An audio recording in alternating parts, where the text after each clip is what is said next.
Hello viewers, welcome to our channel. నేను మీ Charan Parimi. Visakha steel ప్లాంట్కి ఆ ప్రైవేటీకరణకి చంద్రబాబు గారు ఇక గ్రీన్ సిగ్నల్ ఇచ్చినట్టేనా? ప్రస్తుతం కూటమి ప్రభుత్వానికి ఏదైనా విషమ పరీక్ష సవాల్ ఉంది అంటే మాత్రం అది స్టీల్ ప్లాంటే.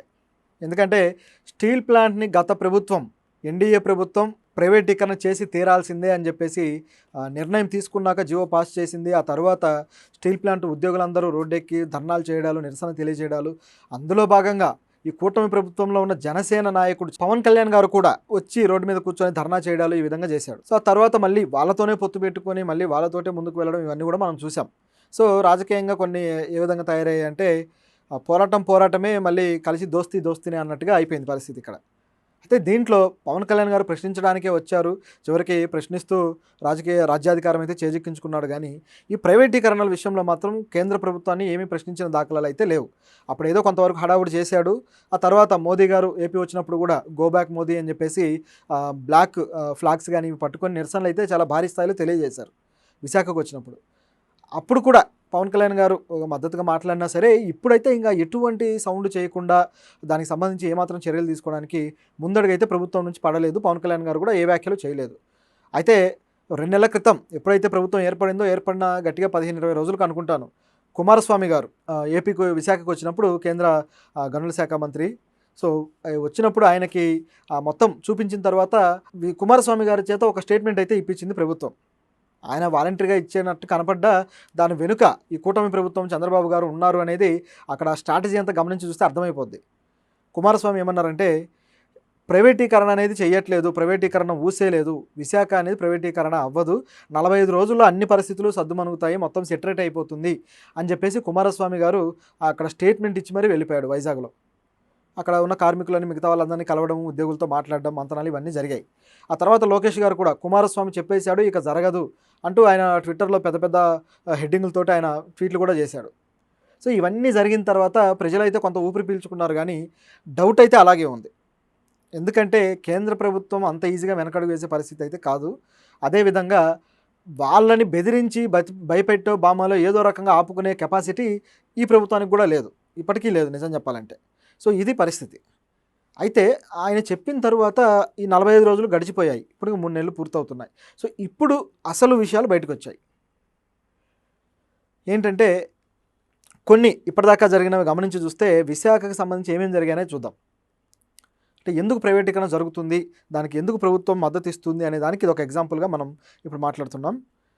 విశాఖ స్టీల్ ప్లాంట్లో ఉన్న 19,000 మంది ఉద్యోగులలో ఆల్రెడీ 2,500 మందిని ఇంటికి పంపించేశారు. సో ఇది మొదటి సిగ్నల్. ఆ తర్వాత వచ్చేసి మిగతా ఉద్యోగుల్లో కూడా రేపు 2025 సంవత్సరానికి గాను దాదాపు ఒక 11,000 మందిని ఓవరాల్గా తుడిచిపెట్టేస్తారు. చివరికి 8,000 మంది ఉద్యోగులు మాత్రమే మిగులుతారు అనేది ఇక్కడ ఉన్న వార్త. అంటే 11-12,000 మందిని తుడిచేస్తే ఓవరాల్గా. సో దీన్ని బట్టి ఇక మీరు ఆలోచించండి. సో దీంతోపాటు మరొక అంశం ఏంటంటే, డిప్యుటేషన్ మీద కూడా కొందరిని వేరే వైపు తరలించి చిన్నగా వాళ్ళకు కూడా గుడ్ బై చెప్పే ప్రోగ్రాం పెట్టుకున్నారు. ఇప్పుడు నాగర్నార్ స్టీల్ ప్లాంట్ ఏదైతే ఉందో అక్కడ సాంకేతిక నిపుణులు సరిగా లేరు కార్మికులు అని చెప్పేసి మాకు కొంతమంది నిపుణులు కావాలి అని చెప్పి ఇక్కడ మన స్టీల్ ప్లాంట్ని అడగడం జరిగింది. దాంతో ఇక్కడ నుంచి దాదాపు 500 మందిని అటువైపు పంపిస్తున్నారు డిప్యుటేషన్ మీద. ఆ తరువాత ఇక వాళ్ళకి ఆ డిప్యుటేషన్ పూర్తయ్యాక మళ్ళీ వాళ్ళని తిరిగి తీసుకోవడము, కొనసాగించడము, ఈలోపు డిప్యుటేషన్ పరిధిలోనే ఇంకేమైనా జరగడం చాలా ఉన్నాయి. అంటే ముందు ఇక్కడ నుంచి అయితే షిఫ్ట్ చేసేస్తారు ఎటో గట్టు. మొత్తానికి ఇక్కడైతే మాత్రం ప్రైవేటీకరణకు తగ్గట్టుగా మ్యాన్ పవర్ని పెట్టుకుంటారు. ఎందుకంటే అందరికీ ప్రైవేటు వ్యక్తులు జీతాలు ఇచ్చే ప్రోగ్రామ్ అయితే ఉండదు, 1000 మంది తీసేయాలనే ప్రోగ్రామే నడుస్తుంది. సో ఇదిలా ఉండగా మరొకటి కూడా ఉంది. ఈ స్టీల్ ప్లాంట్లో ఇప్పుడు ఈ ప్రస్తుతానికి 2,500 మంది తొలగించారు కదా, తరువాత చూసుకుంటే మరొక 2,500 మందికి వీఆర్ఎస్ ద్వారా తొలగించాలనే ప్లాన్ అయితే జరుగుతుంది. సో వీఆర్ఎస్ ద్వారా వాళ్ళకు ఉద్వాసన చెప్పేసి బాయ్ చెప్తే ఇంకా అయిపోద్ది అని. ఓవరాల్గా ఇవంతా గమనించి చూస్తే ఎంతమంది అవుతున్నారు, ఇక్కడే 5,000 మందికి పైన వస్తున్నారు. ఇక మిగతా 5,000 మందిని ఏ విధంగా పంపించాలి అనే దానికి ఇక మళ్ళీ వేరే ప్లానింగ్స్ వస్తాయి. అంటే ఇక ప్రైవేటీకరణ అవ్వబోతుంది అనే టైంకి మిగతా అన్ని రెడీ అయిపోతాయి. 2025 ఖచ్చితంగా మళ్ళీ ఈ సమయానికి సగానికి సగం వాళ్ళు అనుకున్నది రీచ్ అయిపోయి ప్రైవేటీకరణ పూర్తి అయిపోతుంది అన్నట్లుగా ఇక్కడ ఉన్న సినారియో కనిపిస్తుంది. లేకపోతే ఇంతమందికి ఆ వీఆర్ఎస్లు, డిప్యుటేషన్లు, ఇలాగే తీసేయడాలు ఇన్ని జరుగుతాయా? చూస్తూ ఉంటే లోపల ఏదో జరుగుతున్నట్టు కనిపించట్లేదా? ఇది ఖచ్చితంగా ప్రశ్నించాల్సిన విషయమే. అంటే ఉద్యోగులు ప్రైవేటీకరణ జరిగితే మా ఉద్యోగ భద్రత ఉండదు అని చెప్పేసి వాళ్ళు గతంలోనే ఈ స్టేట్మెంట్ వచ్చినప్పుడే రోడ్డెక్కారు. ఇప్పుడు అదే విధంగా అసలు ప్రైవేటీకరణ ఇంకా పూర్తిగా ఇది కూడా అవ్వలేదు, ఆ ప్రాసెస్ ఇంకా మొదలే కాలేదు, కానీ అప్పుడే ఉద్యోగ భద్రతకైతే ప్రమాదం వచ్చేసింది. సో ఇది ఇక్కడ జరుగుతున్న పరిస్థితి. ఉత్పత్తి పరంగా చూసుకున్నా కూడా ఆ గ్యాప్ అనేది కనిపిస్తూ ఉంది. మామూలుగా అయితే ఉన్న 3 ఫర్నేసుల్లో ప్రస్తుతానికి ఒక ఫర్నేస్లో మాత్రమే వర్క్ జరుగుతూ ఉంది. సో ఇందులో కూడా రోజుకి 21,000 మిలియన్ టన్నుల ఉత్పత్తి అయితే చేయాల్సి ఉంది. అటువంటి పరిస్థితుల్లో ప్రస్తుతానికి 1వ తారీఖు నుంచి 4వ తారీఖు వరకు జరిగిన ఉత్పత్తి ఏంటయ్యా అంటే కేవలం 6 మిలియన్ టన్నుల ఉత్పత్తి మాత్రమే జరిగింది. అంటే 4 రోజుల్లో జరిగిన ఉత్పత్తి కనీసం అసలు దాంట్లో 10% కూడా లేదు, అంత తక్కువ ఉత్పత్తి చేశారు. సో దీన్ని బట్టి డౌట్ వచ్చేస్తుంది అనమాట. అంటే దీని కెపాసిటీని తక్కువగా చూపించి ఇది పని చేయడానికి పనికిరాదు, ఇక్కడ కెపాసిటీ ఇది చేయాలంటే ప్రైవేట్ వ్యక్తుల్లోకి వెళ్లాల్సిందే, ఇది నష్టాల్లోకి వెళుతుంది విశాఖ ఉక్కు ఫ్యాక్టరీ అని చూపించడం కోసం చేస్తున్న రాజకీయం అన్నమాట ఇదంతా. అదేవిధంగా దీనికి సంబంధించిన బొగ్గు కూడా ఏదైతే ఆ ముడి సరుకు ఉందో ఇదంతా కూడా గన్నవరం ఎయిర్పోర్ట్లో ఇంకా అలాగే ఉంది. ఇంతవరకు దాన్ని మళ్ళీ ఇక్కడికి చేర్చి ఉత్పత్తి ప్రక్రియ మొదలు పెట్టట్లేదు. ఎందుకు ఇదంతా చేస్తున్నారు అంటే ఇది అంత వైబుల్ కాదు, అంత కెపాసిటీ లేదు ఈ ఉక్కు ఫ్యాక్టరీకి అని చెప్పేసి చూపించుకోవడానికి. ఇప్పుడు ఆ విధంగా జరిగి దీనికి సంబంధించిన గణాంకాలన్నీ మీడియాలో ఇచ్చి సో ఇది ఫెయిల్యూర్లో ఉంది, ఇది సరిగా రన్ అవ్వట్లేదు కాబట్టి ప్రైవేట్ వ్యక్తులకు ఇస్తే లాభాల్లోకి నడిపిస్తారు, దేశాన్ని చాలా ముందుకు తీసుకెళ్తారు అని చెప్పేసి భ్రమ పెట్టడానికి చేస్తున్న పని ఇది. నిజానికి ఉక్కు ఫ్యాక్టరీకి ముడి సరుకు ఇవ్వాల్సిన బాధ్యత కూడా ఆ గనులు ఏవైతే కేటాయించాలో అది కూడా కేంద్ర ఆర్థిక శాఖ చేయాల్సిన అవసరం ఉంది, గనుల శాఖ చేయాల్సిన అవసరం ఉంది. కానీ ప్రతిసారి కూడా బడ్జెట్లో ఈ ఉక్కు ఫ్యాక్టరీకి వచ్చేసరికి ఎప్పుడు కూడా లాసే అవుతుంది, ఎప్పుడు కూడా ఒక అడుగు వెనకాలనే పెడుతున్నారు కానీ సరైనవైతే కేటాయింపులు చేయట్లేదు. అదే ప్రైవేటు సంస్థలకు మాత్రం విపరీతంగా కేటాయింపులు చేస్తున్నారు. సో ఇక్కడే డౌట్ వచ్చేస్తుంది అనమాట. అంటే ప్రైవేటు వ్యక్తులు వాళ్ళు సంపాదించుకోవడానికి విదేశాలకు ఎగుమతులు చేయడానికో లేకపోతే వాళ్ళ కంపెనీలకు డబ్బులు సంపాదించుకోవడానికో పర్మిషన్లు ఇస్తున్నారు, కానీ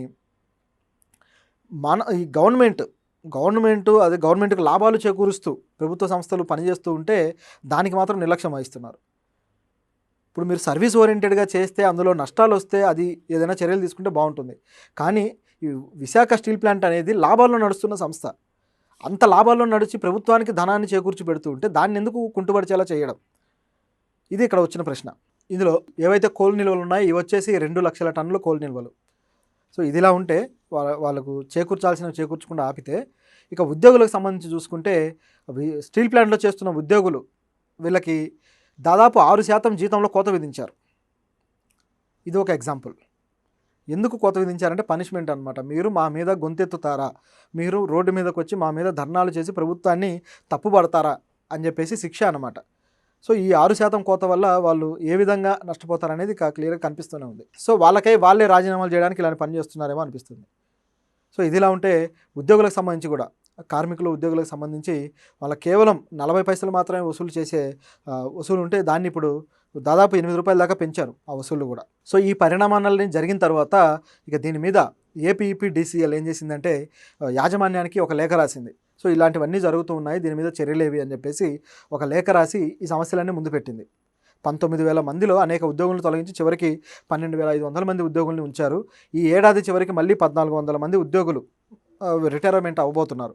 సో ఈ విధంగా అన్నీ జరిగితే చివరికి ఏం మిగులుతుంది, స్టీల్ ప్లాంట్ పూర్తి స్థాయిలో ప్రైవేటు వ్యక్తుల చేతుల్లోకి వెళుతుంది అంటూ యాజమాన్యానికైతే లేఖ రాశారు. సో వీళ్ళు ఇప్పుడు స్పందించాల్సిన అవసరం అయితే ఉంది. ఈ స్టీల్ ప్లాంట్ని ఇప్పుడు కానీ కాపాడుకోకపోతే ఆంధ్రుల హక్కు అనేది పూర్తిగా పోయినట్టే. ఆంధ్రుల హక్కు విశాఖ ఉక్కు అని ఏ నినాదం ఉందో దాన్ని ఇక పూర్తిగా వదిలేసుకున్నట్టే అవుతుంది. దాంతోపాటు ఇప్పటిదాకా ఆంధ్రులు అంటే ఆంధ్ర ప్రాంతం నుంచి ప్రభుత్వానికి ఎన్ని నిధులైతే ఇచ్చారో, ఎంత డబ్బునైతే ప్రభుత్వానికి ఈ స్టీల్ ప్లాంట్ ఉత్పత్తుల ద్వారా ఇవ్వగలిగారో అదంతా కూడా నష్టపోయినట్టే. ఎందుకంటే దాని నుంచి తిరిగి ఆంధ్రప్రదేశ్ ప్రభుత్వానికి పెద్దగా నిధులైతే వస్తున్న దాఖలాలు లేవు. అలాగే జాతీయ స్థాయి కంపెనీలు కూడా ఏమీ రావడం లేదు, ఇక్కడ ప్రభుత్వం ఏమీ ఏర్పాటు చేయట్లేదు. దాంతోపాటు పోలవరం లాంటి జాతీయ స్థాయి ప్రాజెక్టులు ప్రకటించి డెవలప్ చేయండి అంటే గత 10 ఏళ్ళుగా కూడా అలా రిలాక్స్గా కూర్చొని కుర్చీలో కాళ్ళు ఊపుకుంటూ ఇప్పుడు కొద్దిగా బుద్ధి తెచ్చుకొని అది చంద్రబాబు గారు ఎప్పుడైతే ఆ ఎంపీలను ఇచ్చారో దాంతో ఇక తప్పదు ఇవ్వాల్సిందే అని చెప్పేసి ఇప్పుడు ప్రకటించారు మేము జాతీయ ప్రాజెక్టుగా చేస్తున్నామని. ఇట్లా ఇన్ని రకాల డ్రామాలు ఆడుతుంది కేంద్ర ప్రభుత్వం. కాబట్టి ఈ విషయంలో మాత్రం అప్రమత్తంగా లేకపోతే విశాఖ ఉక్కు అనేది ఖచ్చితంగా వాళ్ళ చేతుల్లోకి వెళ్తుంది. దాంతోపాటు చంద్రబాబు గారు కూడా